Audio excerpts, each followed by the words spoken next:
Welcome to the CEN show, the voice of the world community. Recently, Tori Bailey, a collaborator with our organization, Community Education Network, won an award from the organization Parent Action Coalition for Education. The acronym is PACE. So I'd like to share a video of her and also another recipient of the award. And I think it's very significant that we hear this. So let me share it.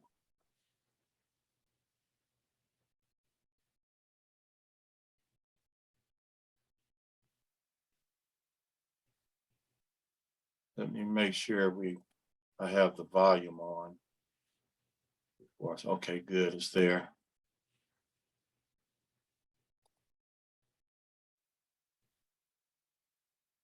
Of helping youth with their academics through the pandemic and beyond.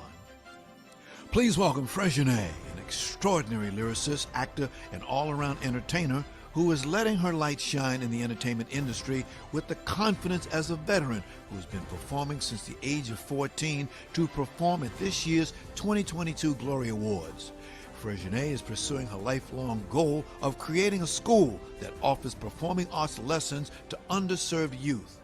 This 2012 graduate with a BA in Theater Arts and Dance from California State University, Los Angeles, is shining a light on hate on a lyrical message of Black privilege.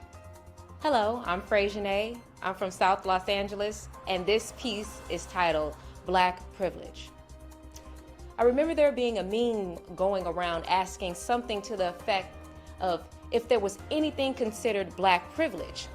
Someone sarcastically responded that Black privilege embodies random white people always minding your business, other races claiming there is no racism because you're on their friends list, being followed while you shop in the store, scared to reach for your checklist, getting pulled over for nothing but still receiving a ticket for giving too much lip.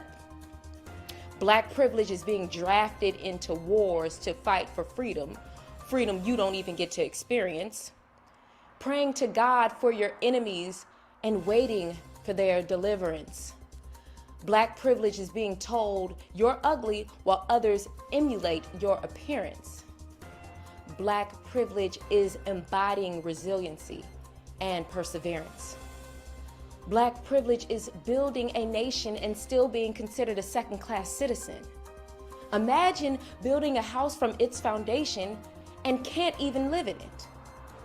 It's constantly contributing to science and medicine and often not being credited. So many inventions over the years without the right to get them patented. Black privilege is seeming to work twice as hard to get half as far.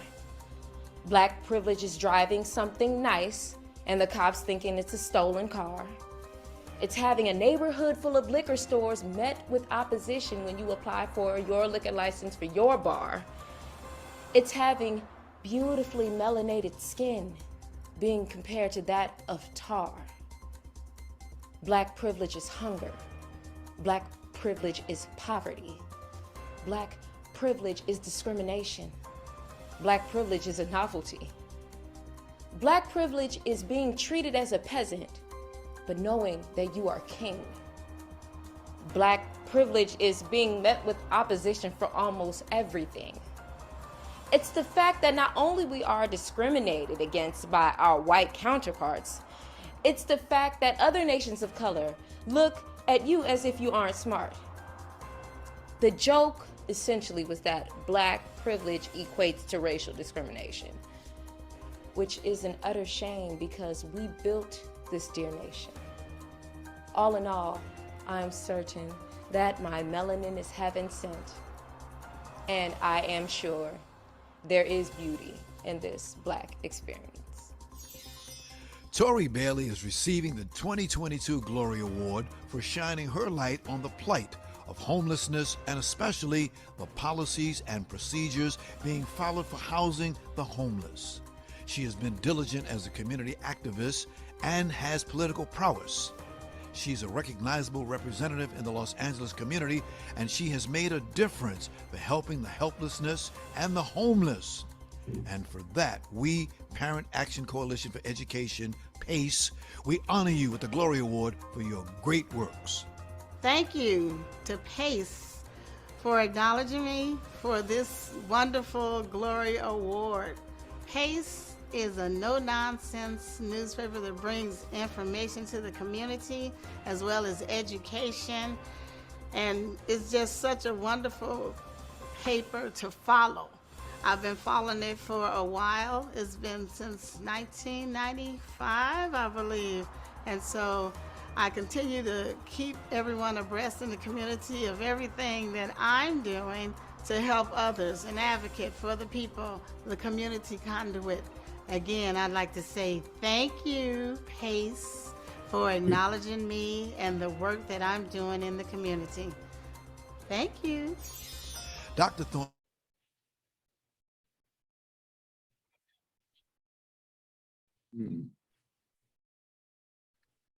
Okay, so that was one of our collaborators, Tori Bailey, and the other young lady. I thought that poem was so excellent. I wanted to share it. So that's congratulations to all of those recipients of those awards. I am your host, Roski Mascani, and I'd like to introduce the panel. We have Professor Amin Ra. We have Ms. Linda Shorter, our brother Mashinda, and we have Brother Hembrick coming in, and then we have Sister Make It Happen, Ms. Shabazz. So welcome everybody. Thanks for being here. Tonight's guest is Chris Shepard, and the topic is Job Corps. I met Chris over 30 years ago at Long Beach State, and he's one of the coolest people I've ever met. He's one of the youngest DJs at the radio station KLON. Now it's called KJazz, 88.1 FM. Good evening, Brother Chris. How are you? Tell us some things about yourself, and please begin your presentation.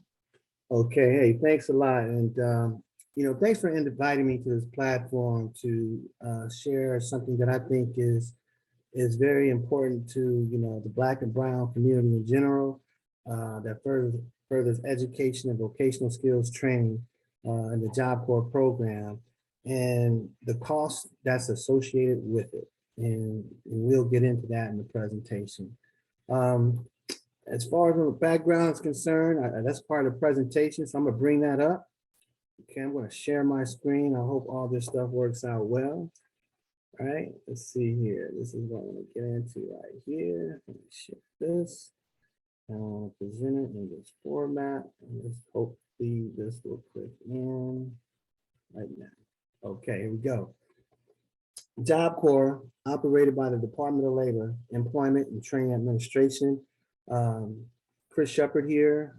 Currently, I'm employed with by the Job Corps program with the federal government. We oversee Job Corps programs in the San Francisco region, which covers Alaska, Hawaii, Seattle, Washington, Sierra Nevada, Arizona, all of California, and Idaho. Yeah, I think I got them all in there. So we have programs in all those different states. A little bit of background about myself. I went to Centennial High School over in Compton, California, where Mr. Professor Amin Ra went, and Rigo as well as teaching there, which is great. Love to hear about that. Continued on to California State University of Long Beach and majored in Black Studies, where I met Professor Amin Ra. And actually, well, I haven't told you this, but some of those classes that, not only classes I took, it was the after school programs that you used to involve us with at Compton College with De Silva. Yeah. And we used to go tutor those kids. That's how like my Job Corps career got started right there, believe it or not. Okay. Yeah, so I did my Black Studies undergraduate and went to graduate school as I got hired by the federal, not by the federal government yet, but by a Job Corps program. I was working at a couple of Job Corps programs, and I got this one, and they talked about this federal fellowship program at Minot State University, where I got a degree in executive business. management. And it was a nice program, very nice program.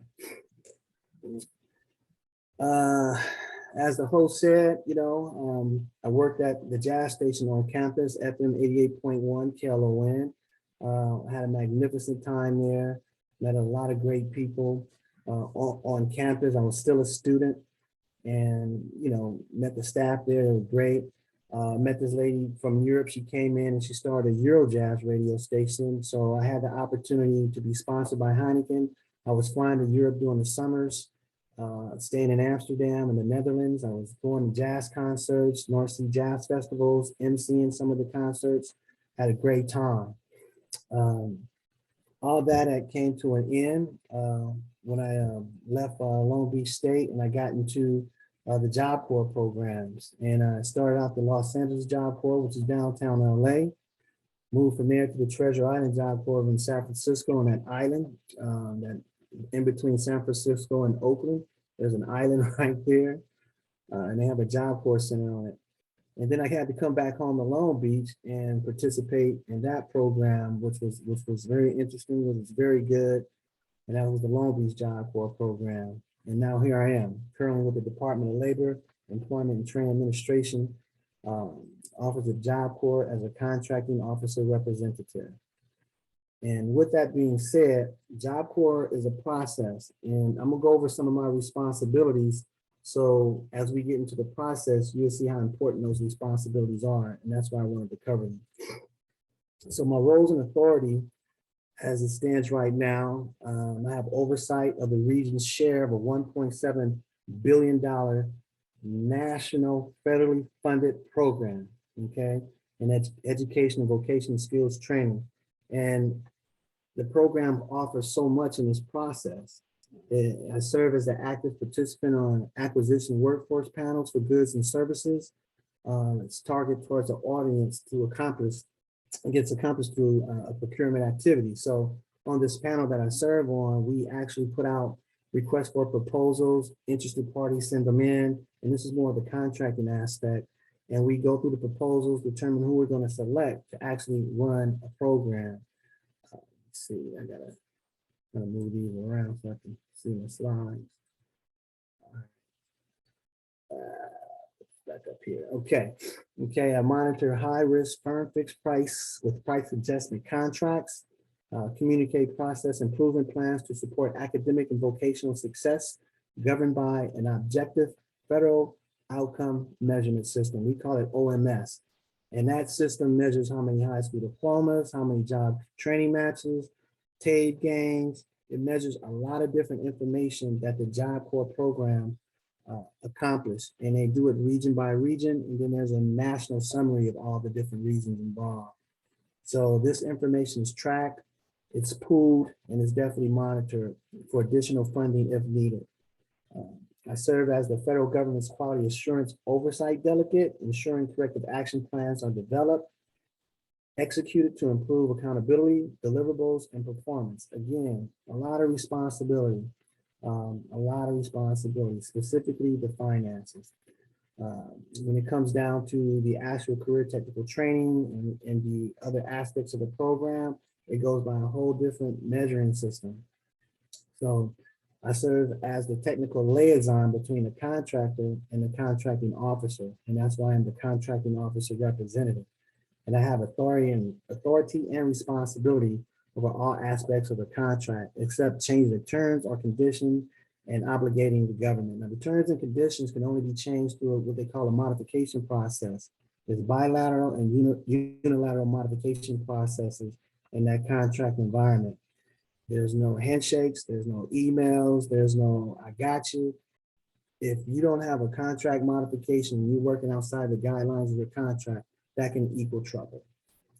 As far as obligating the government, like I said, I have to monitor my share of the 1.7, but you have to have a system to do that, because what happens is that OFA, Office of Finance and Accounting, will call you. I have received calls from Office of Finance and Accounting. Shepard, where are we at this point, 6 months, 7 months, year, 2 years into this 5-year contract with the funds on a particular contract? And you have to know that information. So you have to develop systems in order to really know what you're doing to stay on top of your game. It's a great process. So I wanted to introduce that information to you because as we get into how this all works, you'll see why it's so important. A little bit of background about Job Corps. It's been around since 1964 under the Lyndon B. Johnson administration, and it was expanded to the economic and social opportunities for Americans, specifically for minorities and the poor at that time, and it still is for the most part. There's 120 Job Corps programs throughout the United States. The platform and architect is to work with educational and vocational programs in the community. Educational and vocational programs in the community. So if a Job Corps program is in your community, it is designed to work with the community. That's very important. And that's some of the information we look for as we read through those proposals that come to our office. It's the largest nationwide residential career training program in the country. Now, there's a non-residential aspect and there's a residential aspect. So you can live on the center's campus. You can live at the college campus, okay? So you can stay there or you can commute back and forth from home. It's just like a college, a university with dorms. It's for ages from 16 to 24. You can complete your high school diploma there. You can train for a meaningful career, and they will assist you in obtaining employment. Now, this last bullet here talks about 2 million individuals have been served since 1964. And I wish I had the data on what fields those individuals went to. Now, I know George Foreman is a big Job Corps guy, and we all know who he is and where he is and what he does. I think he was at the Timberlake Job Corps Center, and that's in our region in Oregon, because we have Oregon as well. Now, Job Corps offers career technical skills and training in 10 high growth industry sectors. Here they are right here. Healthcare is a major one. Hospitality, COVID kind of kicked that back a little bit, but it's coming back on strong. IT is always hot. You have the hard trades with advanced manufacturing, automotive, and construction. Those are hot trades. Kids come in there, they earn their certification in these programs. Transportation, telecommunication unit, and transportation, they're always hard. That's an advanced training program. So you go to one of those programs, you're bound to be hired. They're going to place you into a very nice career at 18, 19, and 20 years old where you can move and advance. So students can earn a high school diploma or the equivalent in college credits. Okay, we're going to get into some of that too. It offers tuition-free housing, meals, basic health care, a living allowance, and career transition assistance. So it offers a whole lot for a 16, 17, and 18-year-old, up to 24. Now, some of these kids they say, well, I'm not for high school. High school's not for me. It's not going fast enough. This type of program will speed things up for you, and it's self-paced. It's self-paced. So if you have enough, energy to put forth the full court press in a short period of time, that's your self-pace. If you need to slow down a little bit, some things are going on that you don't understand, that's your self-pace. So you have that type of body or framework to work in the program. There's 5 phases to the process. 5 phases. Outreach and mission, career preparation, career development, which is kind of like the meat and potatoes, career transition, and then into your career. 5 phases. Now, of course, things happen in those 5 phases. So phase 1, all right, outreach and admission. Outreach and admission. Where can I find information on the program? Of course, we have a website. Of course, you can find it online, but here are some physical places that the outreach part of the program goes into the community and try to set up shop at some of these locations. So when kids visit, they can provide them information. So they call them one-stop shops, any type of community fairs or job fairs or fairgrounds for the most part. You have to have high school relationships. My thing, I, I would, if I was a contractor, I would treat this like recruiting athletes. Okay, I would go to the high schools that are in our community, and I would talk to the counselors, and I would get a percentage, get a number of kids who are college bound, who may not have the means, who are going to the military. I would just get some numbers, and then I would work with the school and those kids, and then I would introduce this program to them to let them know all the opportunities they still have that they can get into, finish their education, earn a certification, and become employed in a career that you can advance in. So various community outreach programs, the outreach part of the program is designed to connect with these entities right here. In that outreach process, you have to meet some requirements. We have some requirements, okay? And they're not tough requirements, but they're strong requirements. You have to be a US citizen with no felonies, of course. Be between the ages of 16 and 24 and meet the social economical requirements. So that right there tells you that the program is really geared toward, getting those kids who just may not have the means, but have a real strong ambition and want to achieve. And if they don't have a real strong ambition, through conversation, they can develop that. And we can bring them into the program and get them started with the type of coaching that we provide them. You have to have your documents together, medical records. Excuse me, Yeah. Brother Chris.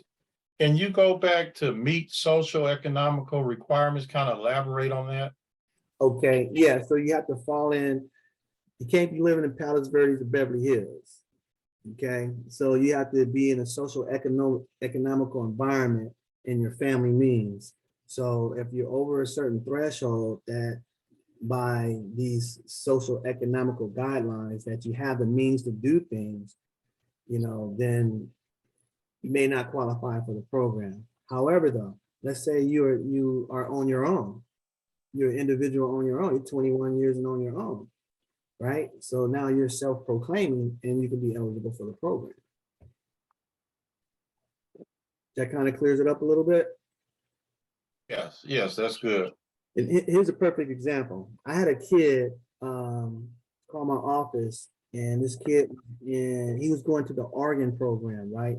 He was going to Tongue Point Job Corps in Oregon, and they have a seamanship program, right? So he called me up, Mr. Shepard, I got terminated. I'm trying to get back into the program. The termination wasn't a good termination.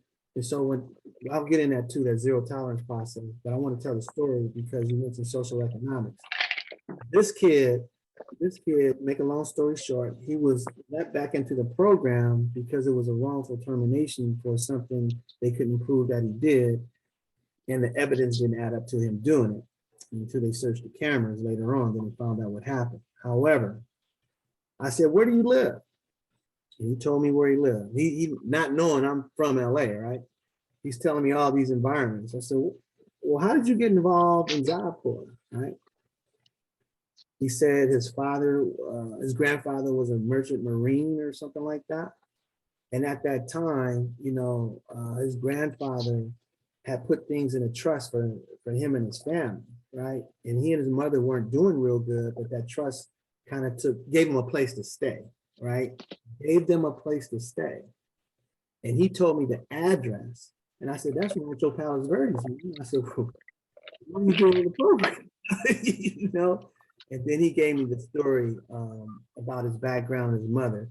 And if it wasn't for his grandfather setting up that trust and having all that property just paid for so they could just live there, then it would have been a different story for him. So he just had an address, but his economics weren't in line with his address.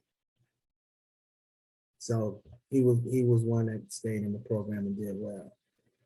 So with that being said, medical records, education records, including any type of learning disabilities, because people in the program are there to help with that process. And you definitely have to know who you are. So your identification, and you have to have a solid identification that explains who you are. Picture, Social Security, birth certificate. There's a whole process for that. And we have a team of people that check the backgrounds of all participants to make sure they are who they say they are. You're assigned a mission counselor. And this is where things get good. Things get good. So you make it up to this point, things have gotten really good. They're going to start assisting you with your career guidance.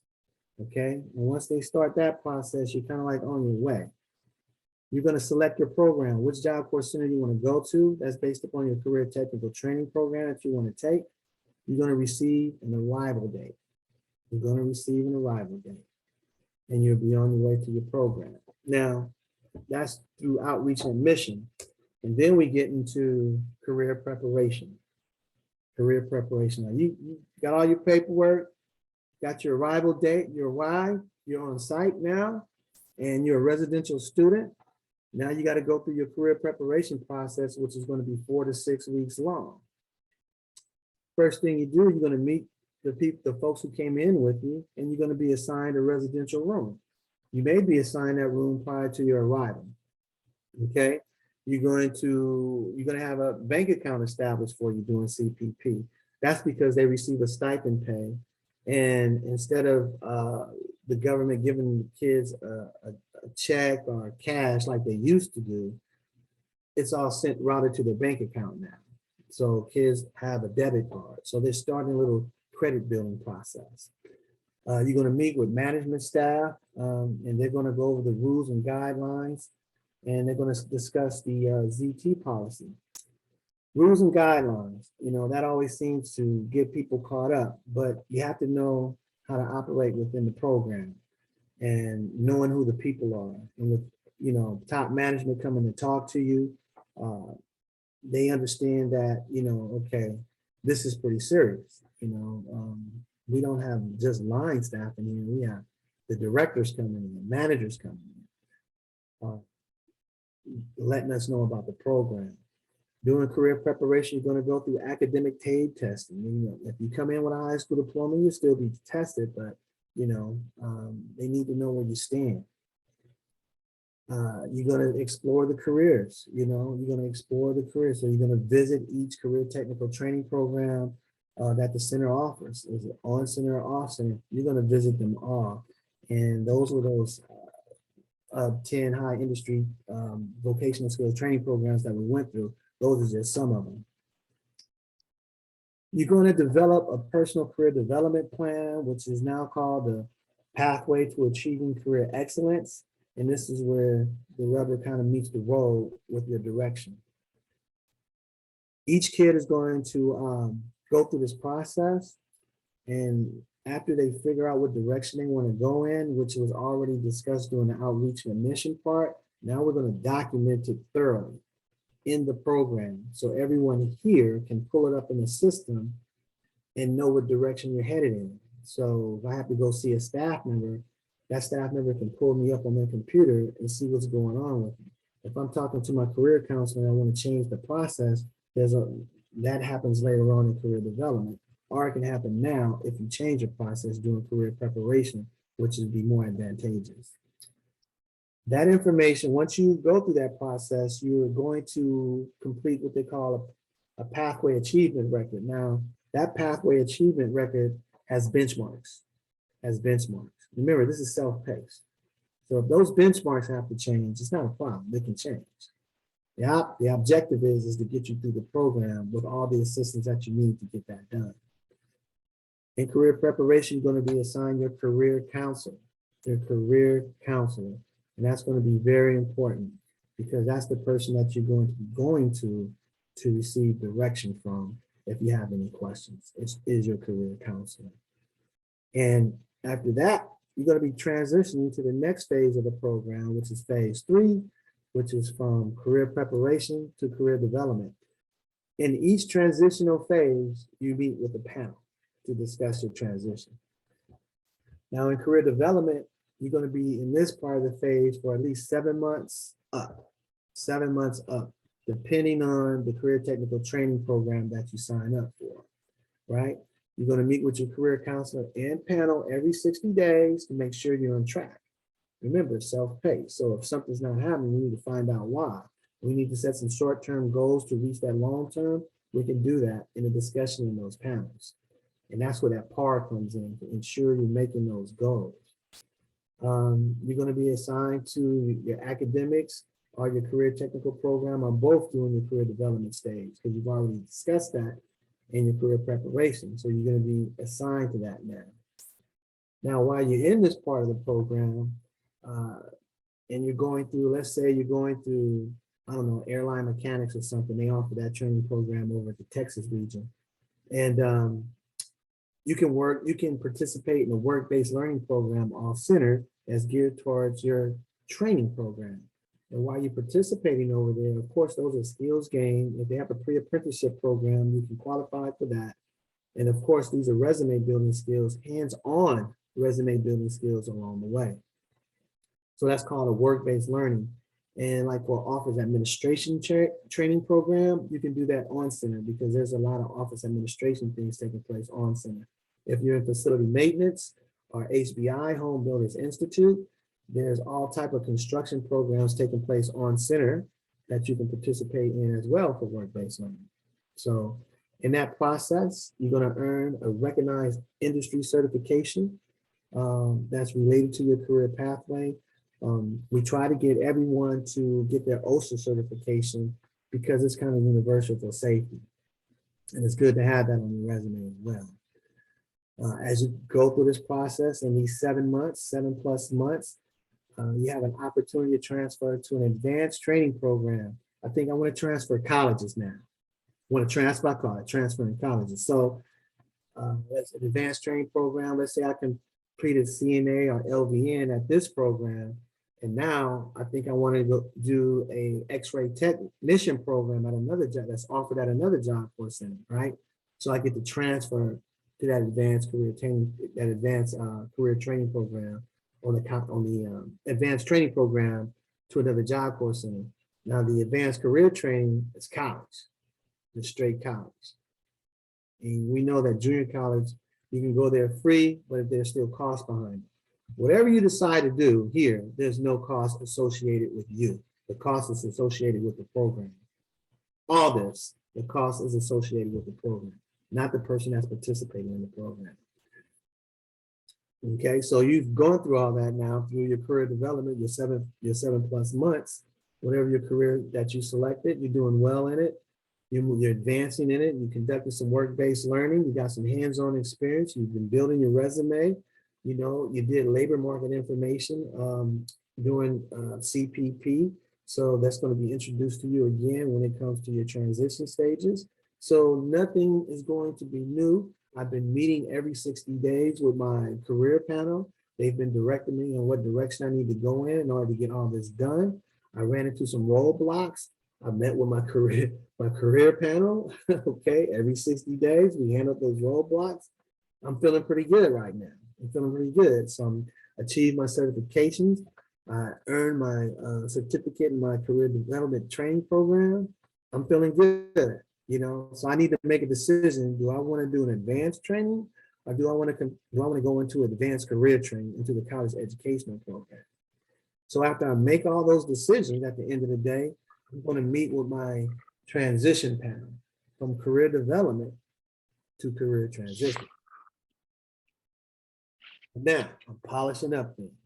I'm reviewing the labor market information, discussing my transitional needs. Do I need housing? You know, do I need transportation? Do I need a roommate? Do I need a driver's license? Because we take care of the driver's license while you're in the program as well. In here, you would conduct some mock interviews as well as real interviews, because employees come up to the program wanting to hire. So if you've been doing a work-based learning, 10 students that's been doing a work-based learning program at their location, they're going to send some people out to do some interviews. Again, this is based upon the strong relationship that management of the program has with the community. You see, can't leave that community part out of it, because that's what drives the whole process. And then you go into your arrangements, your transitional pay. We're gonna pay you for transitioning out of the program, and if you have unspent funds from your clothing allowances that we've been providing you to purchase interview type clothing with, job clothing with. If you have any balances of that, you're going to be provided all that in your transitional paycheck. So you're going to have a balanced payout for the most part. So we went through the whole program, and this is like a high level snapshot of what we do. There's a lot of details in there on what's going on. But once you get down to that career development and that career transition, you're ready to transition into your career. Now you've been hired, you're working somewhere, you become a tax-paying citizen. The company that hires you because you're coming out of Job Corps, they give that organization a tax break. So the more Job Corps students you hire in the organization, the more tax breaks you receive in the organization. So it's a great program, ages 16 to 24. It's like a college program for the most part because you get to live there, you get to eat there, you see your wellness, but you get wellness provisions there. You have a counselor that's guiding you through the process along the way. You have a documented academic PAR that you have to meet your milestones on. And if you do not, you're going to go see your panel members and they're going to help you along the way. You can talk to any staff member because we have the centralized computer system that can bring you up for that staff member. They can see where you are, what you accomplished. It's a very robust computer system with tons of information in there on the student and where they are in the program. So that covers it for the most part. We have a website, www.jobcorps.gov. You can check that out and, find out some more information about the program because you can actually apply online as well. There you go. That's what I got.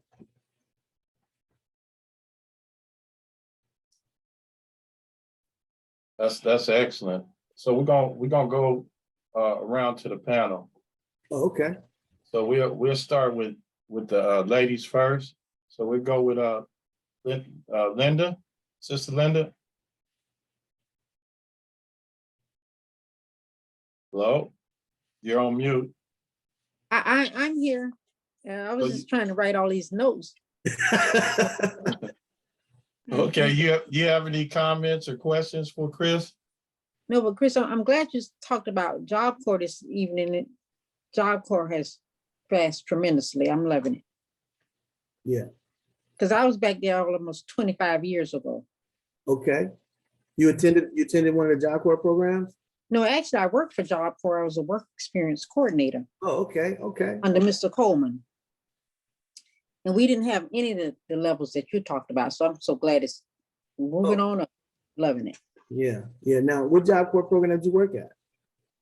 It was in Los Angeles. Under his name was Mr. Coleman and Vance Coleman, I think. Vance Coleman. And Oh, it's been a minute. okay. What year was it? Mr. Coleman. I could tell you later. I have to think about it. I was so interested in everything you were saying, how much it's advanced. Oh yeah. Oh yeah. Yeah, and I guarantee it was over 25 years ago. Okay. Okay. But it was nothing compared to what you said. Nothing. Yeah, and I've been in it long enough to see the evolution of the program, because I came into the program, I think it was 92. Oh, goodness. Yeah. That's when I came in. I came in 92. So I've been in it ever since, on the center level and now on the government side. So I seen the policies and procedures change. Mm-hmm. And that's why I wanted to go with that part of my roles and authorities because, Okay. Yes, I only have one quick question because I'm in Florida and there's a Job Corps here. Yep. Now, so is it all separate entities or they all under the same federal umbrella? They're under the same federal umbrella, that $1.7 billion, but they have different operators. When they go through that procurement process. I spoke a little bit about the procurement process. Right, and also you mentioned the RFP that you have coming out. So would each entity have access to those funds available? Yeah, the way it works is for the contracting side, which is a whole nother program, Rico, if you want to do that. But, but on the contracting side, contracts are awarded 2 base years, 3 option years. Mhm. And during the last option years, doing 3 months into the last option year, that's when information will go out about the RFP, about what's coming up, about that job. Okay. person. You have to be registered with the federal government websites to receive this type of information automatically. Okay, thank you. Wow. You're welcome. All right, thanks for the question. Sister, make it happen. Greetings, family. Greetings, Abani Ghani. Greetings, Hotel Body Guys, to everyone. This was a great presentation, just like all of our presentations. Linda's presentation was amazing. This is a great presentation with some great information. I'm an educator myself, work with the panel. And so I'm a career specialist. Career counseling is one of my specialties. And so I'm really excited to hear about Job Corps. When I was at the high school level for 22 years, I partnered up very much so with Job Corps. And so I'm hoping that those relationships in Compton Unified are continuing, and that your program, the Long Beach and the LA, that they are having access to the students at the high school level, because this is a great option, since a good number of our students will need that support as they transition from high school into the world of work. So again, I am thankful for your time and your wealth of knowledge and your information. And my question would be, are you aware if there is a pipeline or a connection or a partnership that Compton Unified currently has in place now that they have this college going culture and these college and career centers? Have your program been invited to partner up and re-engage with Compton Unified School District? Okay, well, that's a good question. I can say from my seat, I can say that it is the contractor's responsibility, because I kept harping on community, to go out into that community, Compton in this case, and partner with those organizations to let them know about the program in order to reach the kids in the program so they can come into the program. Now, I can tell you from the proposals that I have read, they talk about that. Talking about it is one thing, but you got to be about it. Because I can talk to Rico, I can talk to Deanthony, I can talk to Amira, I can probably talk to everybody on this call and recruit 5 kids apiece, right? Right now, there's an issue. You know, there's an issue with contractors bringing kids in, and I don't know why. I really don't know why. It's called OBS, Onboard Strength. And each contract is signed, right, saying that they will meet these deliverables. And the onboard strength is the number of kids you have in the program. Okay, they call it OBS. And people are jumping out of their seats when they get 5 kids. And I know from this call right now, I can probably get 5 kids from each of them right off the bat. Right off the bat. Of those 5, at least 3 are joining. At least. So that's my heartburn right there with the process. And I hope I answered your question as far as their relationships and what they should be doing as opposed to what they wrote down on a piece of paper and said they're going to do. You know, we have to get out there. And I'm not over that Long Beach contract. I wish I was. I wish I was over that LA contract, because, you know, I'll be able to do more with those contractors. You see, they have a core in our office that they have to answer to and with. And I'm pretty sure they're doing a good job with them. However, though, you know, I think more can be done in this outreach and admission process. So I hope, based upon their proposal and what they said they're going to do, I really hope that they're out there in the community like that. I really do. And I have another follow-up question to that. So, is it open for families or students to just kind of self-refer? Do they have to come from their school counselor? No, they don't have to. They can go online, apply online. jobcorps.gov. Thank you. Mhm. All right, thanks a lot. The Real Run, DeAnthony Langston. Can Can you you unmute? repeat the age? Can you repeat the age group again? It's my turn. Yeah, the age group is 16 to 24. Okay, DeAnthony, you're How on. you doing? How you doing, Mr. Shepard? Very well, Mr. Langston. How are you? Okay, all right. So for the panel, I'm the workforce manager of HLS, Human Learning Systems, and they have 6 contracts in Portland, Tucson, Shreveport, Detroit, and Iowa. So that's their and they have 2 up in Portland right there. So that's the 6, 7. I always thought Job Corps was like, and I started working there I did 8 years in downtown LA, previous to this year right here before I came to the corporate office. But I always thought Job Corps was a place like reform school. I just really did. So when Chris recommended I go down there to work down there, I was totally shocked. I was like, wow, this is Job Corps? I mean, it just blew me away. I mean, you have a counselor, you have medical, you have everything support right there if you want to succeed. You don't want to be at home. They got great dormitories. It's like a brand new building down there. Like most of the Job Corps that I've been to, their living quarters are incredible and their food is incredible. So the student government, I was over recreation and student government. So I partnered up with like USC, UCLA, Lakers, Clippers, Rams, all type of programs, BET awards, I went above and beyond to really give the kids an experience through my relationships, and so it was great. The biggest thing for me was getting those kids to go, because in downtown LA, we didn't have a lot of space. It was just a building, so we didn't have a lot of space for recreation. So we partnered up with USC, and our students would go down there and use the swimming pool weekly, the football field, the fitness center, basketball courts, everything. And so uh, every university has camps in the summertime.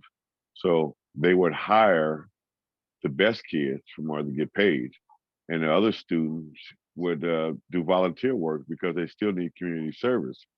And that was unbelievable. Whenever USC had a big event going on, like the freshman pool party, there's 5,000 students there, and they couldn't even operate it without our students coming down there and being so professional, learning, how to act outside. And I used to always tell my students, I said, listen, I'm taking you up to USC because you may meet your husband, your wife, you know what I'm saying? You just never know when you're in that type of environment right there. And so some of our kids employment with themselves, but their parents also got employment. They came down, talked to me about USC and whatever. I said, hey, so okay, so what? It was a cook and maintenance, I mean, worked there 1 year and their kids go there for free. So I mean, I was just blown away by it. I love working with the students, giving them those different opportunities. It was just unbelievable. It really was. And so, I'm happy, that I'm able to help the students out. And I encourage anybody to tell their kids about it, because it's a $1.7 billion. Think about it, 1.7 for 125 Job Corps. You can do a lot with helping, restructure our kids' future. You talk about reversing systemic racism. That's what I'm big on right there, and telling people the best way I know how to do that is through Job Corps. because it's 125 of them. You know, you got 300 on this center, 500, you know, what, 5 to 10,000 kids. And, you know, that turns into 10 to 50 to 100,000 like that. And it just, it's so great programs, you know. So I'm honored, you know, I'm honored to be, you know, working for a company right now that, you know, I climbed the ranks. I went from manager all the way up to the corporate office, you know. So, you know, I love it. And, you know, I encourage anybody, you know, looking for employment outside of the state right there, you know, Portland and Tucson, for me specifically right there, it just gives you an opportunity, like I said, for the kids and their parents to have that access to that. It's unbelievable. I not in 1,000 years where I ever thought that was Job Corps. So that's it for me. I appreciate it. All right, thanks a lot, DeAnthony. Okay, Professor Ra. Appreciate what's been said, if I understand correctly. First of all, I want to say thanks, Chris, for the excellent presentation, and thank Brother DeAnthony, former also student I had the pleasure of having at Cal State Long Beach, for his input, and say Asante for all the questions that's been asked. I just have a couple of questions and analysis. When you say that if you got a felony, now it's from 16 to 24. Yep. My understanding that some youth, I guess it depends on what state you're in, from 16 to 18, you're a youth, and your record, unless you're sentenced to California Youth Authority or something, you can get a felony for shoplifting, and they call it burglary or whatever. But you're 16, and then and you want to go to Job Corps. Do they count? I mean, first of all, that record's supposed to be sealed or locked down. But do Job Corps deal with 16-year-olds with felonies from 16 to 18? Well, I'm gonna tell you from experience, kids that apply from an outreach and admission standpoint that have any type of information on them like that, a good outreach and admission counselor would research all that information and see where that student or that potential applicant stands, right?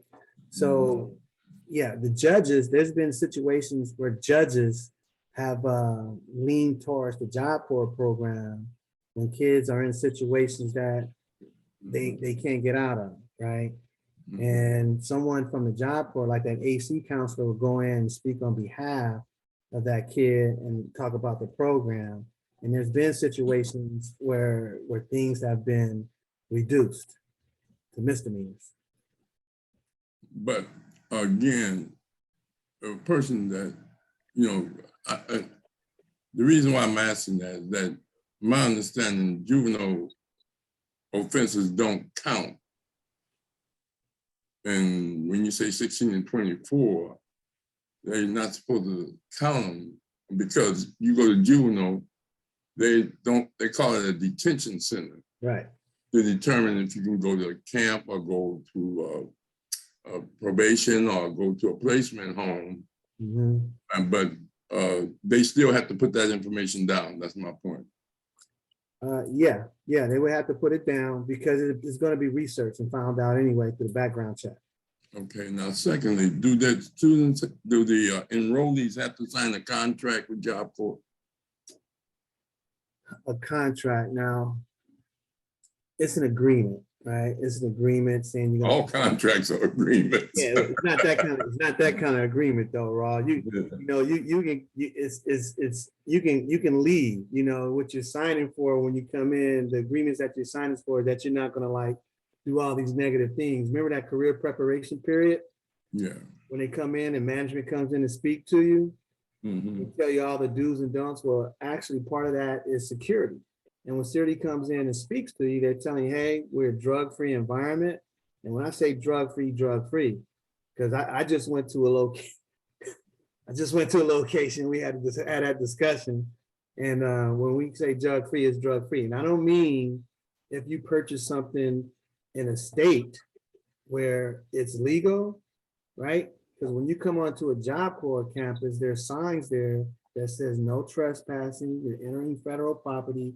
So all the legislation that applies to that federal property. No.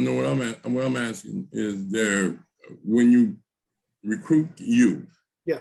and they agree to go to Job Corps, Yep.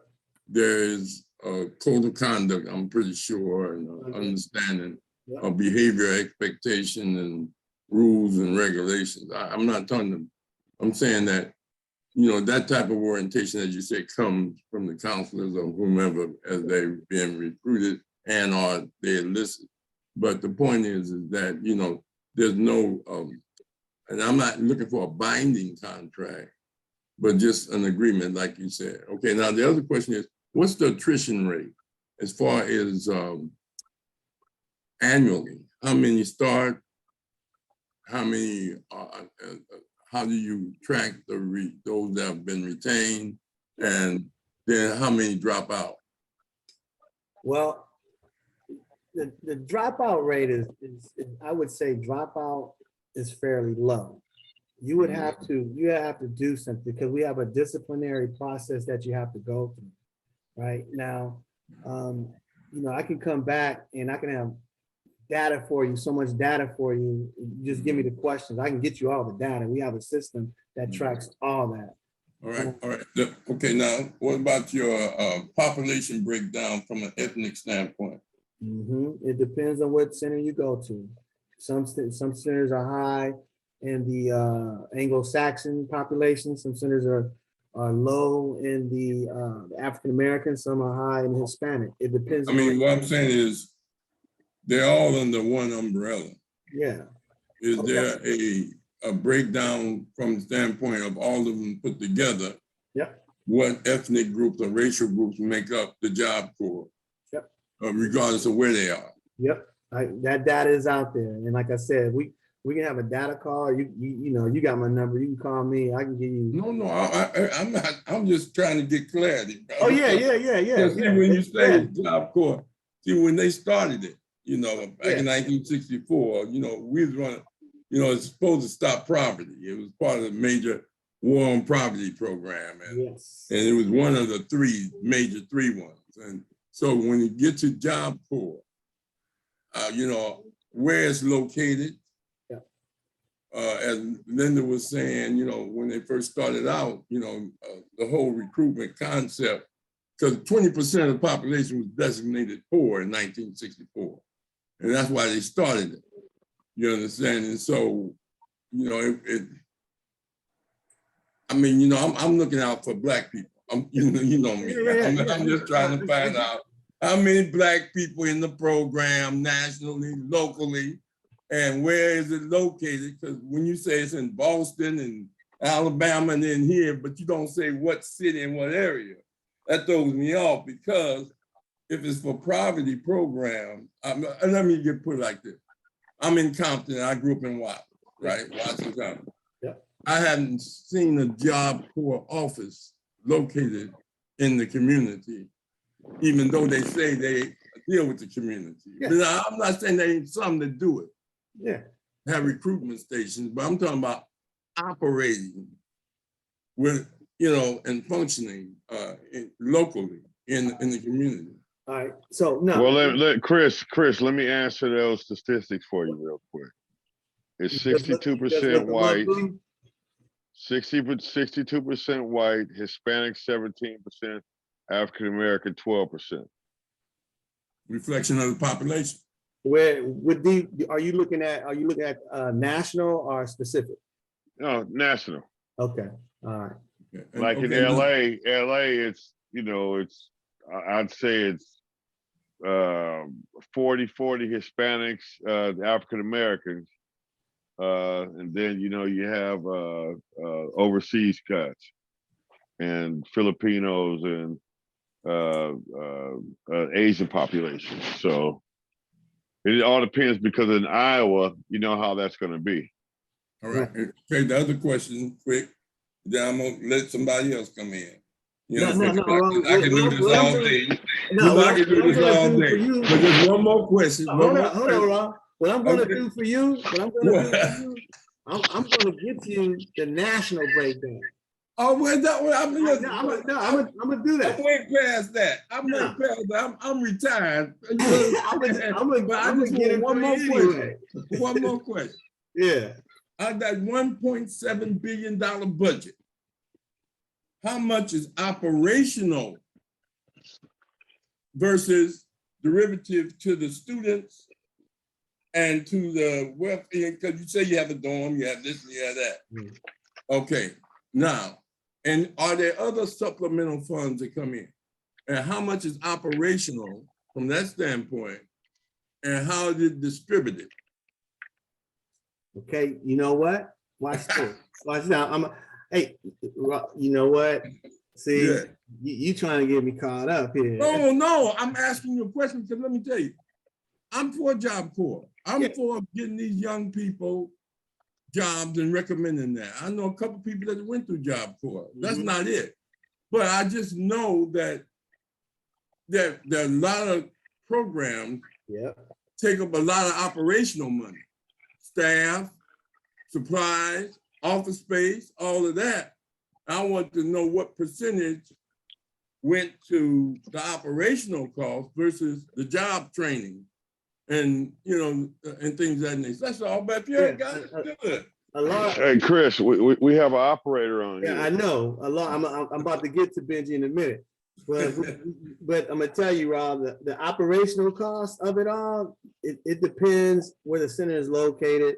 As far as the percentage is concerned, and Benji, you can speak towards this because you're an operator. Because when we give the fund, when we give out a $60 million contract per se, right? But that's not the budget. The budget is how Job Corps operates, not what you spend. It's also, your costs, as far as not what you give away, as far as contracts is concerned. Right. Because there's a lot of things that go into giving the contract, bid and blah, blah, blah, blah, and all that, and evaluation. Well, I'm asking you the operational costs, how many staff members you have? Do you pay for their health and benefits? Yeah. All that type of stuff from a national, because when they say 1.7 billion, some people think, oh, you spending all that on young people and training them for jobs? Right. No, what is the operational cost? That's all I'm asking, but I'm good, man. I'm not trying to get nobody caught up. These are genuine questions that I would ask anybody, because I'm former city council, former school board. Yeah. I know the first thing you ask when you're dealing with a project is the cost factor of operating. That's all. Right. And Ron, of course, that's a good question, and everything. Now, as far as what percentage of the 1.7 is operational, that's your question, right? Yeah. What percentage of the $1.7 billion is operational? How much of it? How much of it? And see, of that, it has to be broken down into every Job Corps program, right? And I don't have an immediate number for you because the way I don't deal with the 1.7, I just deal with my share of the 1.7. So when I allocate funds out to a contract, they send, it's firm fixed price contracting now. So it works a little differently, but I'll be able to tell you that per contract. I couldn't tell you that per 1.7 billion. Yeah, somebody got to get the milk contract. If you got kids on the dorm, somebody got to get the bologna contract. Somebody got to get it. But anyway, Benji can give it to us. Yeah, he got to hit Benji up hard, huh? Now Benji's an operator in our region, and he has a couple of Job Corps programs. He has the Reggie Acosta program in Tucson, Arizona, and he has the Springdale Pivot program over in Oregon. So from a budgetary standpoint, he can probably speak to what his operation budget is from the funds that he received, if he wants to talk about that. All right, so we got, before I get to Benji, we got two other people that we got to go to, and then we're gonna circle to Benji after that. So Brother Mashinda. Yo, good evening. Yeah, I think my questions were answered. Brother Rob had mentioned about the felonies and so forth. I just want to thank you for the presentation, Brother Shepard. And I had a couple of brother-in-laws with personal experience. They actually went to Job Corps in their early years and took some construction trades, and it was quite beneficial for them. Both of them, they became, well, it helped them throughout their life and their career. And they're still very helpful to me with their construction skills, with property and things like that. But yeah, I was interested in that about, back in my juvenile probation days, we've had students who would, not students, but, probationers that were actually, they went to Job Corps. I had one of them, and again, if I'm not mistaken, one of them did have a felony that was scheduled to go to Job Corps. Anyway, he was killed before he was, before he got off probation. But all that was in the works. So that was back in probably the late '80s, where this particular guy was going to go to Job Corps. But anyway, thank you for your service, brother. Y'all have a good evening. All right, thanks. All right, thanks, Brother Mashinda. Brother Hembrick. Evening, Brother Shepard. Hey, how's it going? I don't have a whole lot of questions. I remember I'm a retiree from Centennial. I worked there for about 20 years. Okay. Just been retired for 7 years. And I remember when I was in high school, I went to Compton and finished in 71. And what I recall about Job Corps, brothers that went through the courts, they were given an alternative. You either go to jail, the military, or Job Corps. And I don't know if the felony thing applied way back then, but I can see that being a hindrance to some of the ones that really need it.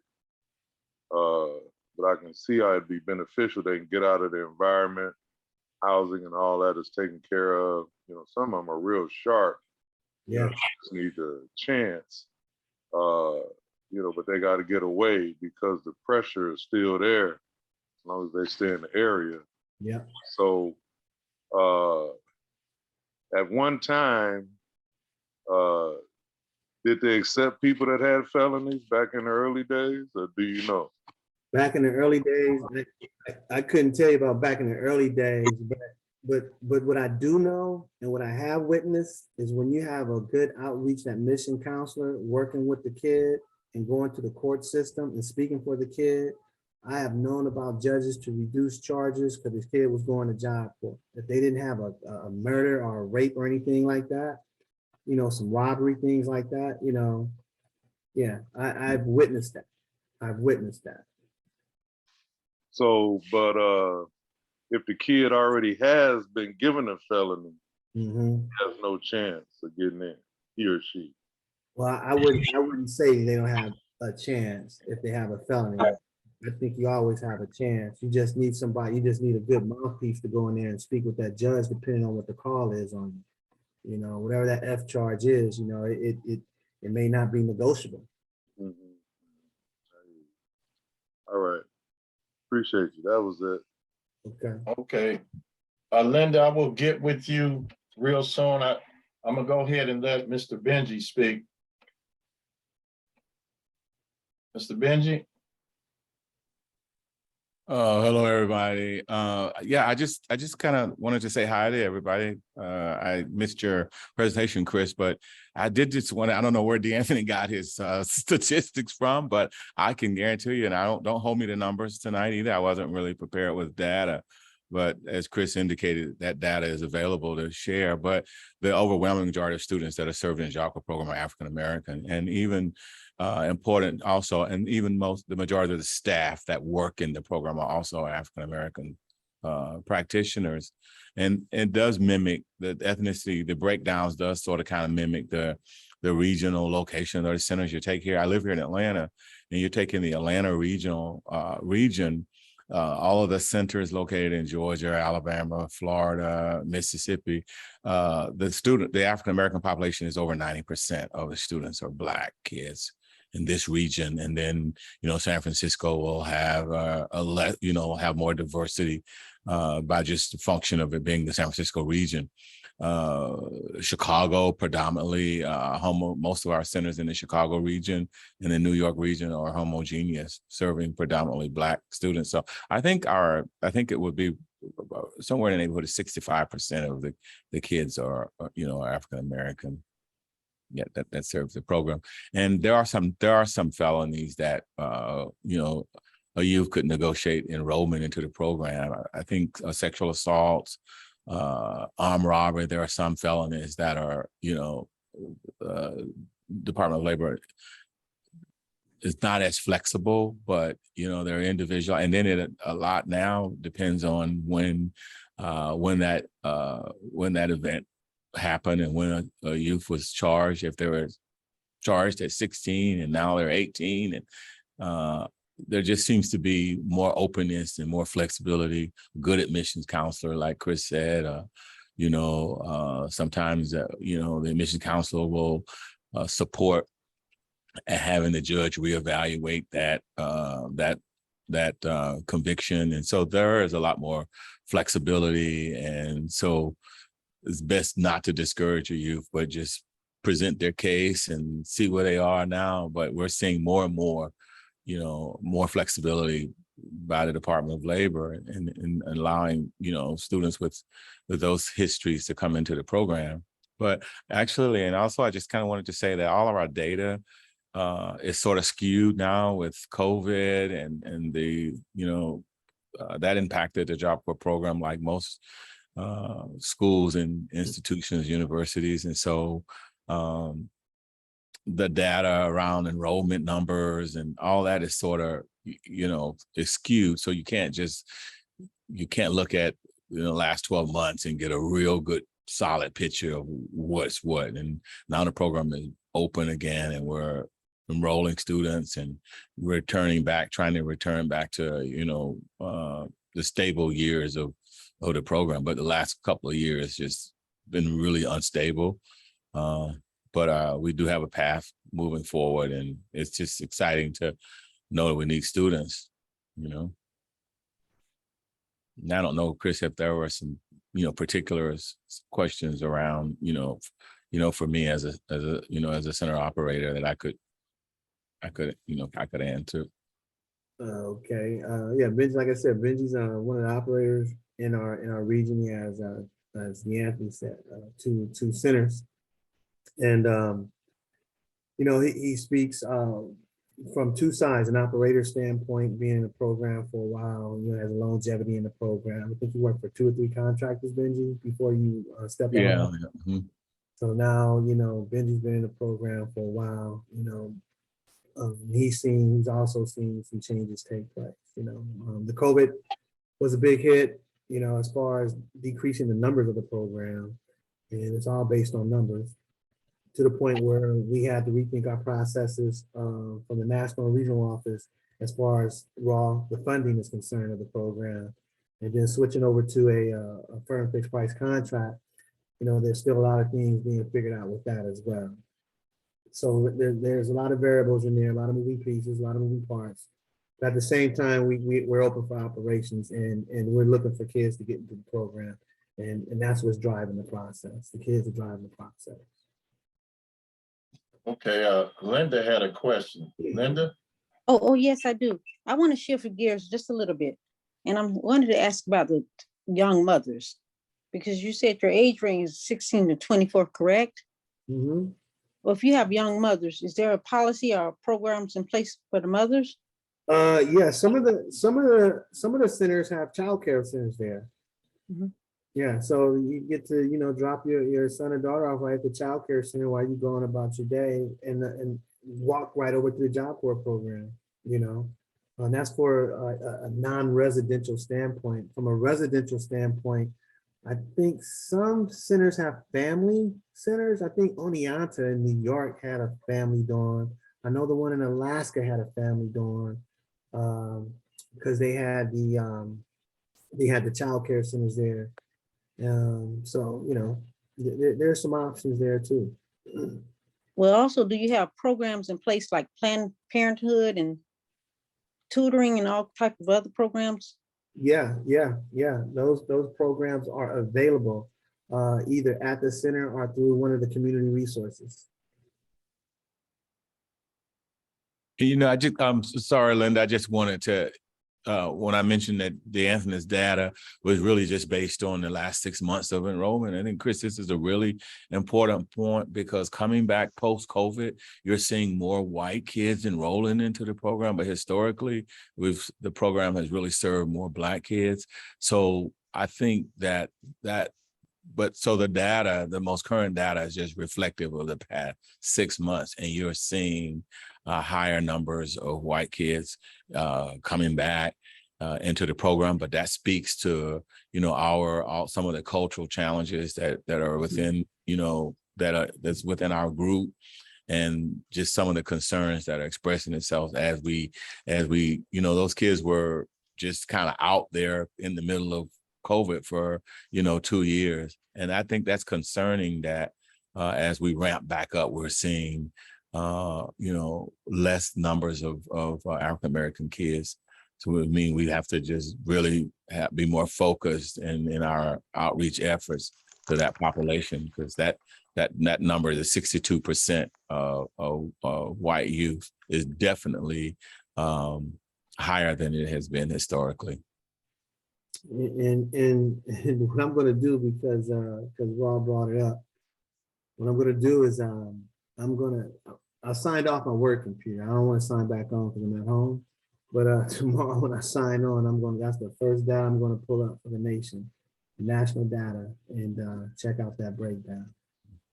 See how far it goes. Looking at those statistics right there, you know, because Yeah. basically for me, I always thought the Job Corps was really like 50-50, 40-40. Well, it used to, we were 60. Yeah. Okay, it was 60. So I had a cousin that was up there, you know, and the challenges, and you know, rather than, it was difficult for students to stick it out and stay in the dormitory, you know, for almost 2 years. And, you know, for a while, they couldn't leave the center, you know, when COVID really went crazy, they couldn't leave. So my cousin, you know, she started working at McDonald's, making $15, $16 an hour. And, you know, she, oh, uncle, I'm doing great. I'm doing great. You know, what do you, I'm just like, no, I mean, that time really bothered us right there to lose those students like that, because we lost a lot of them for sure. Yeah, the exit rate was varying at that time, and the reason why they were exiting, it wasn't like they were getting terminated. You know, some was just, you know, just walking out. But you know, things have changed. You know, the tide has turned a little bit. We just need to keep pushing forward and getting these kids back into the program. That's a must. But you know, like you pointed out, Benji, that ethnic breakout, like I was telling Rod, depends on where you're at in the country. That's going to determine your percentage of population that's attending the program. 1, 2, of that $1.7 billion, how much of that is operational? That will come down to each, you know, contract, because all the contracts vary in their awards. So there's a lot more to it to break it all down than just to give it, you know, a quick analysis. You know, I learned to be grassroots from you, Ross. So, you know, I got to look at the grassroots of it all. You can't shoot anything out there, my friend. You know that. I got another quick question, if I could. Go ahead. Would you have any statistical information on the number of African-American kids that are recruited or that get in the program are like from group home, foster homes? Because, you know, from working, you know, the place I worked over the 20-year period, I remember I did a study at Centennial, and in 94, 74% of the Black population were not with either parent. Grandma, grandpa, group home, foster home, that sort of thing. And you know, there's a lot of program stuff for those kids that they don't take advantage of. Yeah.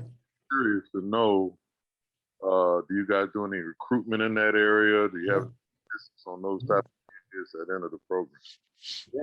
Yes, we do. Yes, we do.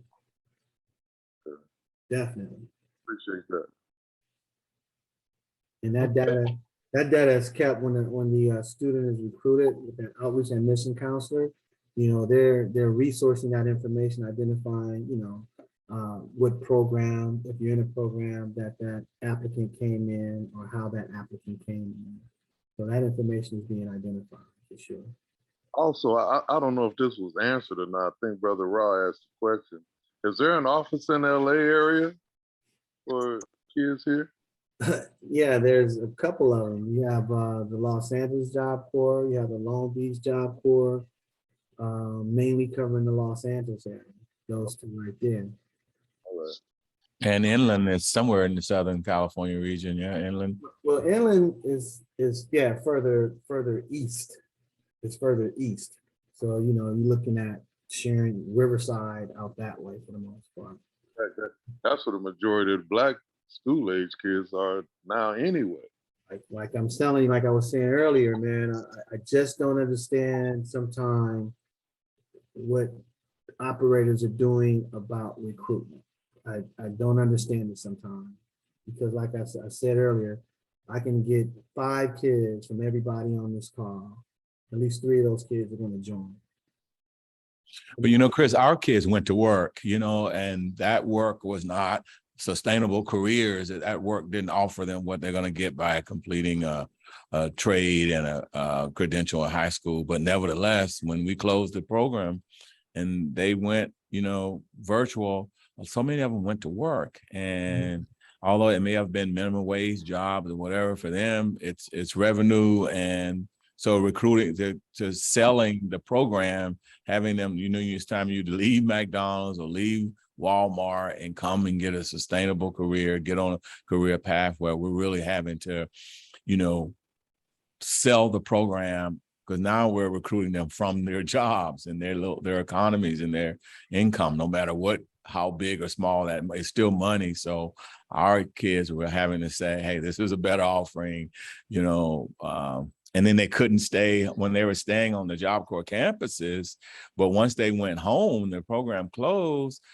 A lot of their family support systems, whether it was their aunts or mothers or whatever, said, hey, you got to contribute to the general welfare of this house. You got to go get a job. So that made virtual learning very challenging for them. You know, they were at home all day, where they've been at Job Corps and a self-sustaining community and lived in the dormitories on our campuses. And so once they went home virtual for over a year, their families was like, hey, you can't eat everything in this refrigerator.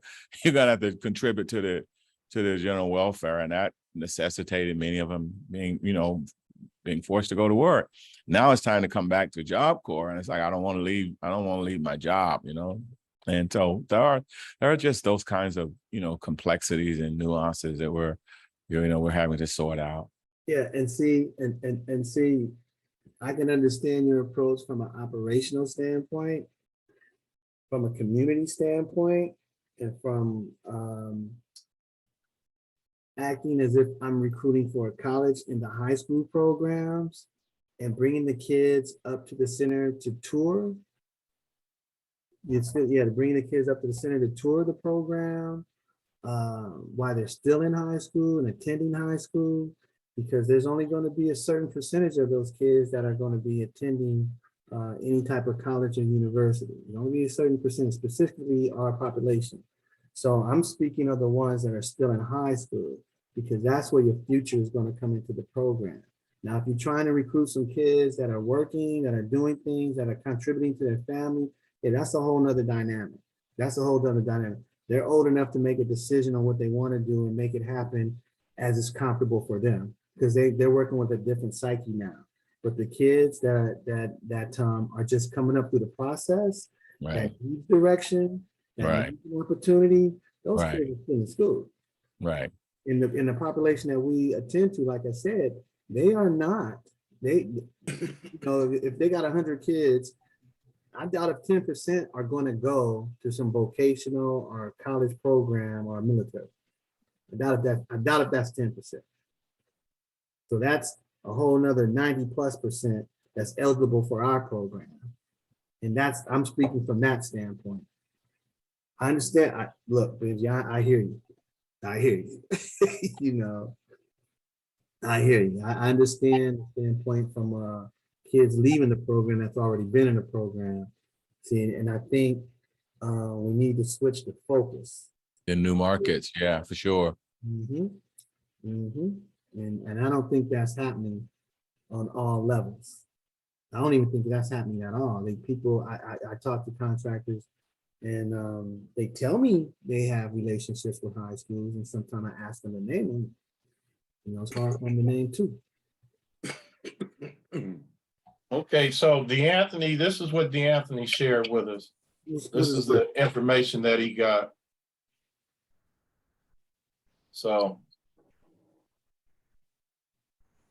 it looks like, I guess, that the average employee at Job Corps makes $33,000 per year.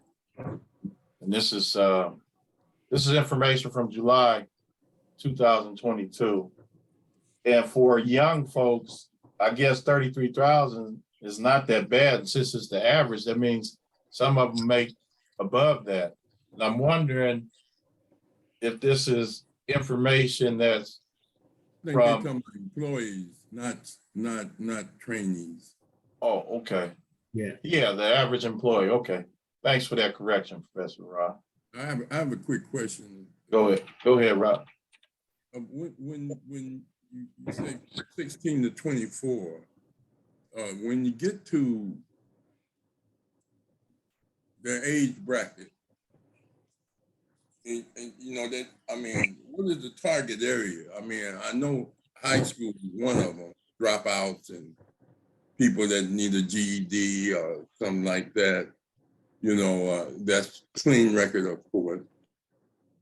But when you reach 18 Mm-hmm. and you declare your independence, so your financial thing be based on what you earn, and as long as, and I don't know how in depth Job Corps go into a kid to see if their parents are claiming them, and if that is factored in.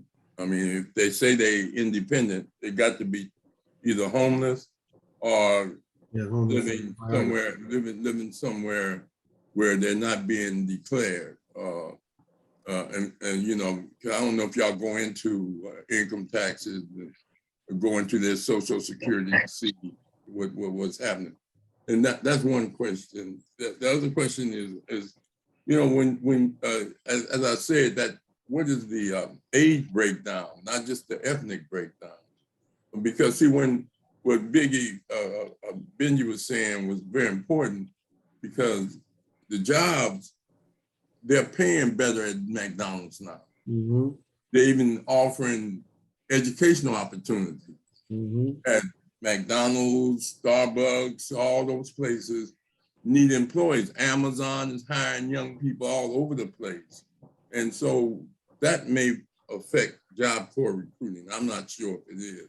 But after that pandemic, you see job openings all over the place, especially in food services and fast foods and things of this nature. But they're paying better salary and even offering benefits because they need employees at the major places. Now the little places don't, but you know, it's a different job market out there. And even that's what Biden be talking about. Look at it, 3%, you know, unemployment now. You know, so maybe that be the issue. Well, you know, competition. You know, you're not a stand-up program. You know, things are taking place around you that are changing. So, you know, you have decisions to make. And that's why, you know, my approach would be, if I was an operator, I would focus on high schools, you know, because, you know, you're trying to build a future, right? And the conversation's a little different with the high school teams versus someone who's been in the program, who left the program, has to work and contribute to the family now, you see. depending on their makeup, the community makeup where they're living, some determinations have to be made. And that's why I would say, well, the focus would be on the high schools, would be the eligible kids in the high school. Now, as far as the disparity is concerned, as far as 16 to 24, the kids that are 18 above, that the kids are out of high school, 18 and above up to 24, they may have some objectives already set in mind that they want to do, you see. But if it's kind of like reaching them a little earlier before they come up with their objectives, you can start planting those seeds and they can start understanding those opportunities and see how they can benefit from the program and the program can benefit from them, So I talked about those advanced career training programs. I talked about the advanced training programs, that the program presents to the applicants, to the students when they become students. So there's some decisions that have to be made, just like everything else, But that's a good disparity question to see, what the competition, what we're up against, and the social dynamics, like you said, are definitely displaying that because a lot of other companies are hiring, and not only are they hiring, one of the national office goals is to partner with organizations like this. So those things can take place. Hey, you can come set up your training program with us. What are you training in? If you're training, I don't know, X-ray technician, well, you can set that up with us. We just need you to hire 5 kids every 5 months or something. I don't know, whatever the MOU says. So you partner with organizations that are doing X-ray tech and they're training the kids. They're going to come in doing exactly what you train them to do. You see, so they're looking to partner like that on regional and national levels. And that sense of urgency for us to be creative and innovative, Chris, I hear you loud and clear on that. And especially that, you got all these challenges, they just dictate a different level of, creativity and imagination and collaboration. And I think we're getting there and trying to, we don't move as fast as labor wants us to move, but we do understand the sense of urgency and why that's important to out-compete these demands. I mean, I was in Oregon, and last time I was in Oregon, I took a picture because the wage at McDonald's was $20 an hour. And that was in, Oregon, that was in Tritedale. Right. So that's what and you're absolutely right. We got to go with the youth who haven't gone out there in the marketplace. Mm-hmm. And because another thing that I'm learning as I ask my outreach and admissions enrollment services team is I questioned them, and I wasn't even aware of this until really just a week or so ago, that the kids, now that they're working, a lot of them are not income eligible. Before the pandemic and before, all these wages at McDonald's and Amazon, all that, now they're working. And so many who are eligible, who would typically, to your question about eligibility and income eligibility and how all that plays itself out, most of our applicants were, parent dependent. So they were eligible, they were income eligible because they reported no income. Now, as an individual, as a 19-year-old, 18-year-old, 17-year-old, they're reporting income, and it doesn't take a lot of income to throw them outside of eligibility. And that's kind of rearing its head, that we have students who need the program, should be in the program, but because they've been working with these high wage $18 an hour job at McDonald's and Amazon and Walmart and whatever, now they're not even qualifying from an income standpoint because they're reporting individual income as opposed to no income. So that's another layer of sort of complexity that we're having to just find answers to. So with that being said, where's the community we probably have our best chances of recruiting from? To your point, the high school programs and students that are not, absolutely. You see, that's the whole thing. The ones that have financially taken themselves out of the picture or otherwise, they're still going to be there. They're still going to be there. And if something comes up, they know about the program. They know it's like I used to raise pigeons. I used to raise roller pigeons, right? they always come back to the cage. They always come back to the cage. So you know what I'm saying, these kids that get out there, that they more than likely, if things get rough and tough and dangerous for them, as far as trying to make it concerned, they're going to be talking to that mission conference because they already been through the program. They know what questions to ask. Yeah, you have to clip their wings, keep them in the cage and feed them. Then they come back.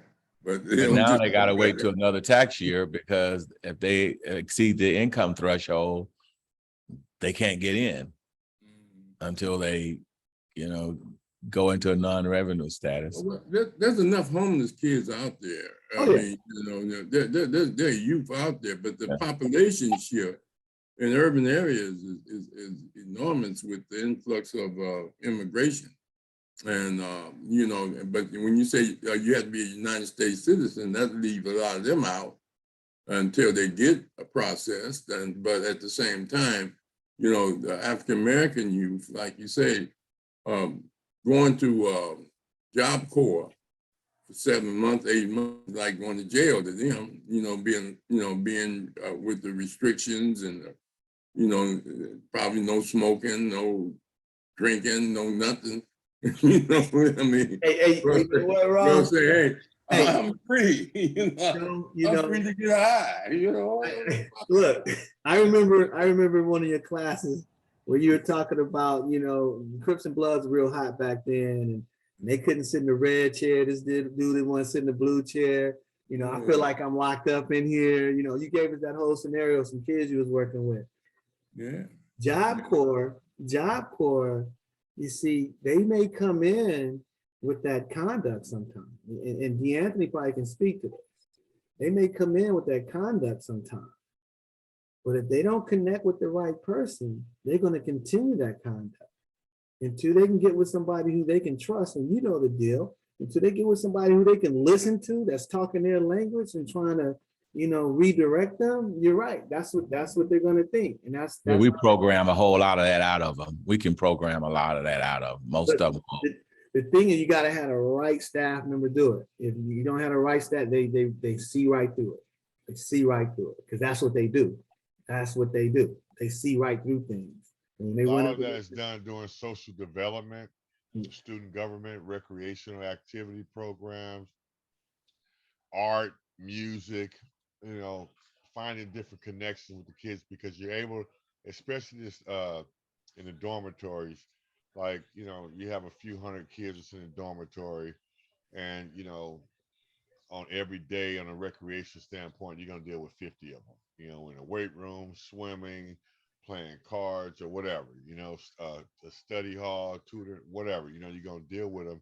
And that's when you really make those connections with those students right there. And having great staff is so important. When you have people that just really care, they're going to go above and beyond to make sure those kids are, because really there's 24 hours a day that those kids might need attention to. You just never know when they're going to reach out to you, and you have to be there for them. You have to have somebody right there, if not a phone call away from to talk to. So, it's, recreation and student government really drives the program up there as far as jobs, after school programs, what do you call it, Chris? Job work-based learning. Work-based learning right there. So like doing career prep, their first week they come out, I would take them down, I make them get dressed up, and we would go all the way through downtown LA, and we would go to the Staples Center, we would go to the Ritz-Carlton, we would go to the Yard House, and we would mimic trying to get jobs on the spur of the moment, just like that, and just showing them, it's like, look, this is everything right here. So when you go above and beyond for kids like that, they notice, and you notice, okay, all of a sudden they're gonna, come into your office a little more. Hey, what other programs do you guys have? And then you kind of, like Benji say, we can program them to do that. That's how I did it through our programs over there. Yeah, you put we give them heavy doses of love, heavy doses of accountability and structure and exposure. So many of them just, that love will break them down. They'll change if they're in a company of staff who really care, and you got clearly defined expectations and accountability. You can't come in here running nothing. We know we're here to build you up, but you know, a lot of love and a lot of accountability works. Can I ask another quick question? Let's say, I don't know how many years it takes for a kid to complete the program before he can get in the workforce, but my question is, if a kid, let's say he's 22 when it comes in, cutoff age is 24, still is not exceeded, completing the program. Are they allowed an extended period of time so they can? Yeah. You can come in at 24, right? You can go out at 26. Your baseline is 2 years, right? And once you get your 2 years in, are you going to that advanced career training program? Are you going to that advanced training program? So you have some options right there. Are you going to go into your career after that? So you get your base years to get it all together, but you just don't want to waste that time. That's why it's good to reach them early and explain the process to them, because in the long run, they have more opportunities, and that's what you want them to have, more opportunities. Okay, so listen, we coming up on about an hour and 45 minutes. And this is all good dialogue, excellent program, as far as I could see. We had I don't know if this person was on before, but I want to give that one person the opportunity to ask a question or make a comment. So the person that's on the iPhone, do you have a question or a comment for the three gentlemen that's here representing the Job Corps?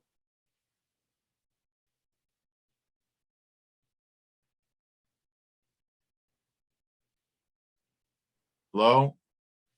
Your volume is not. So, okay.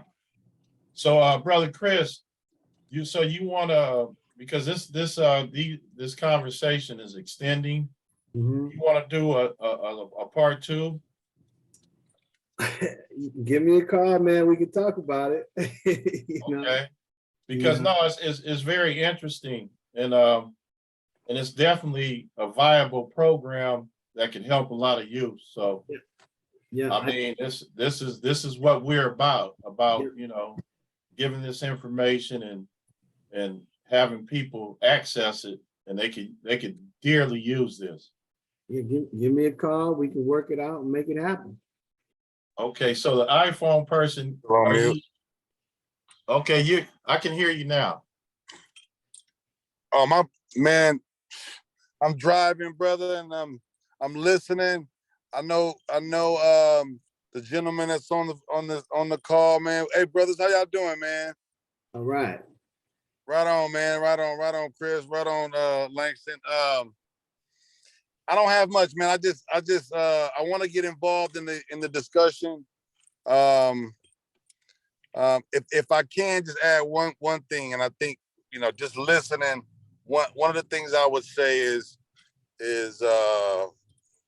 with respect to the statement made about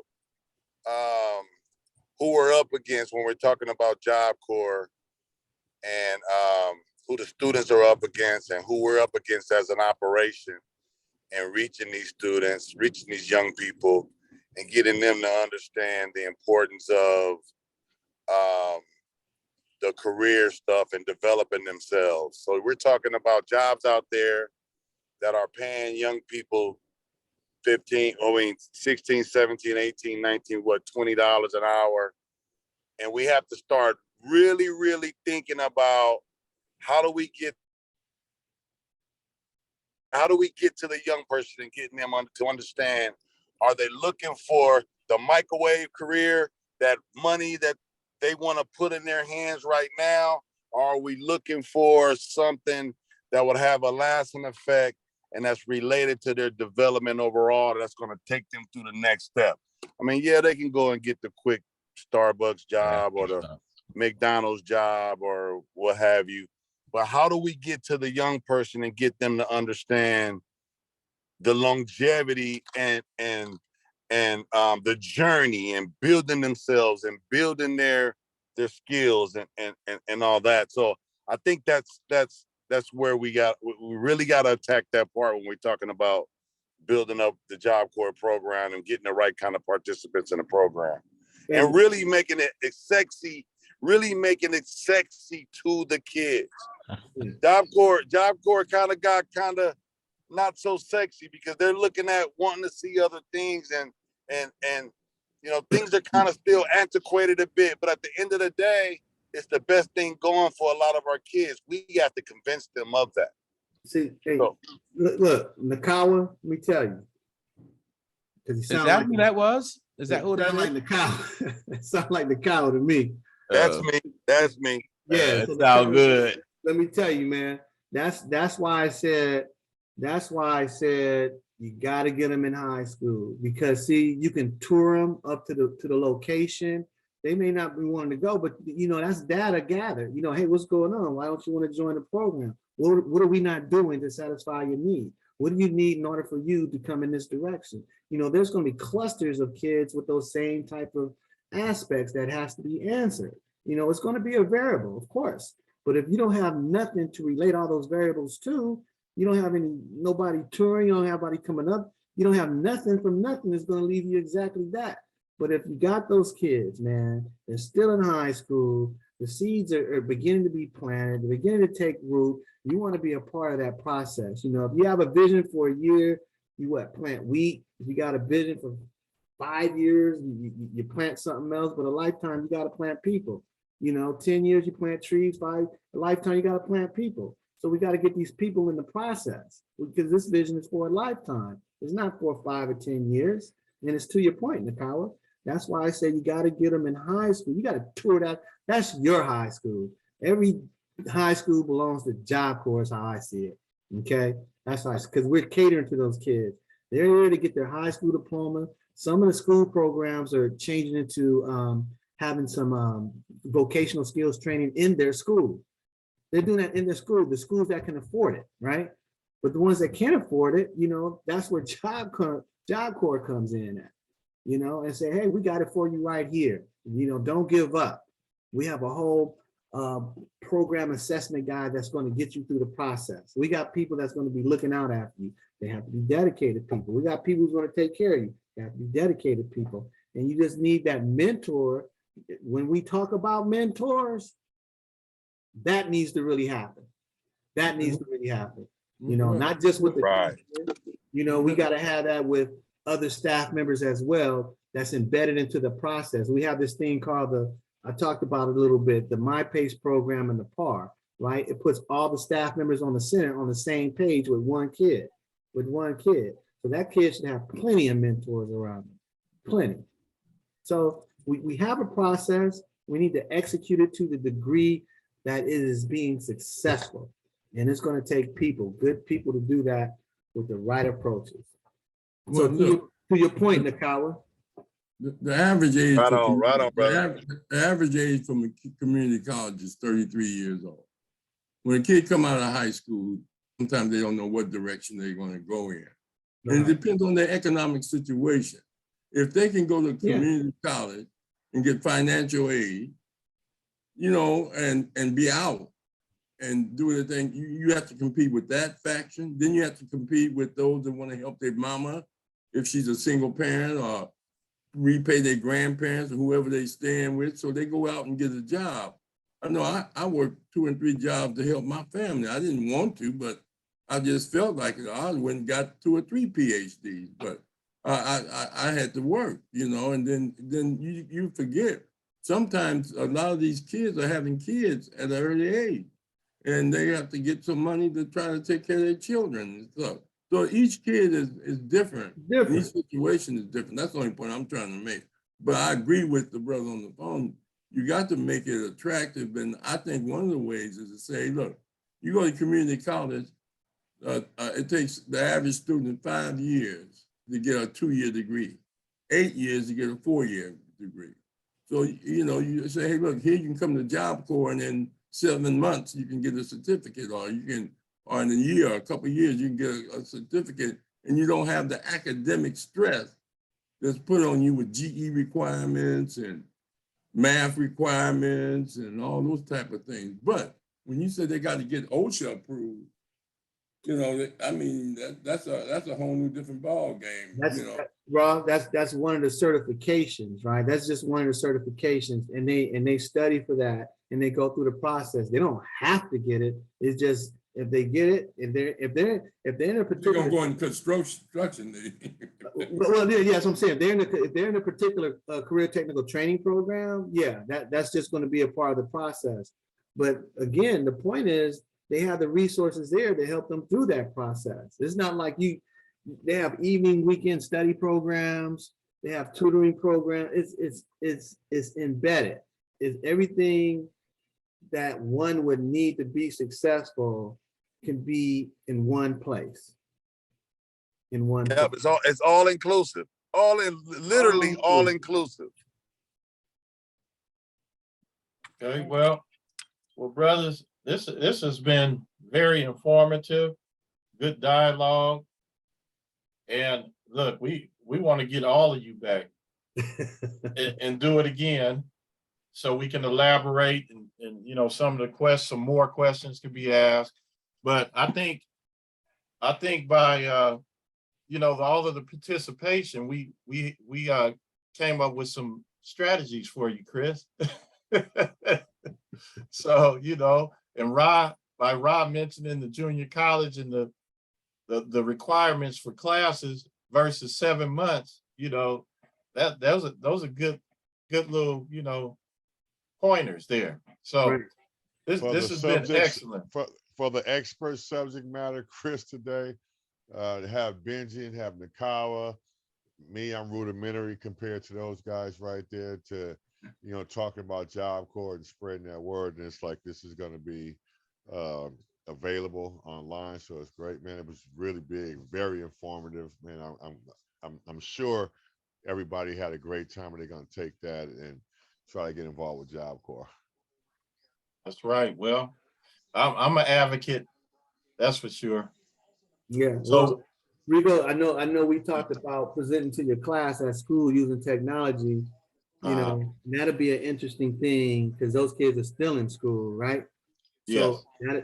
This can be kind of like a segue into that, and speak to them directly in the classroom, and you see what kind of data we get, our acceptance we get, or what kind of questions we get to see what they need in order to be a part of the program. That's key. Let's work on that. Keep me posted, man. Yes, sir. So appreciate everything, folks.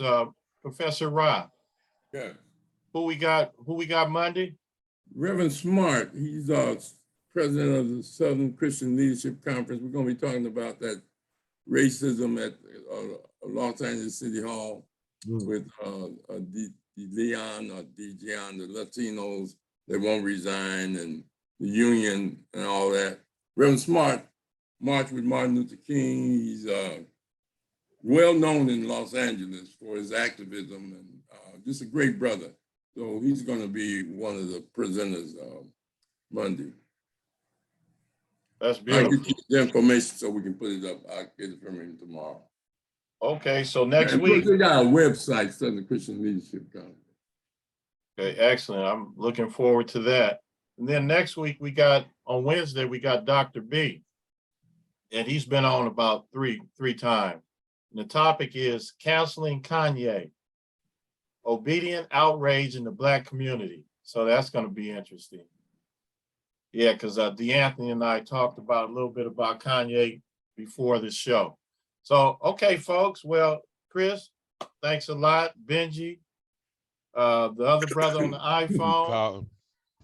Nakawa. Thanks you. Nakawa. Thank you, brother. Nakawa was my boss at LA Job Corps. He was a director down there.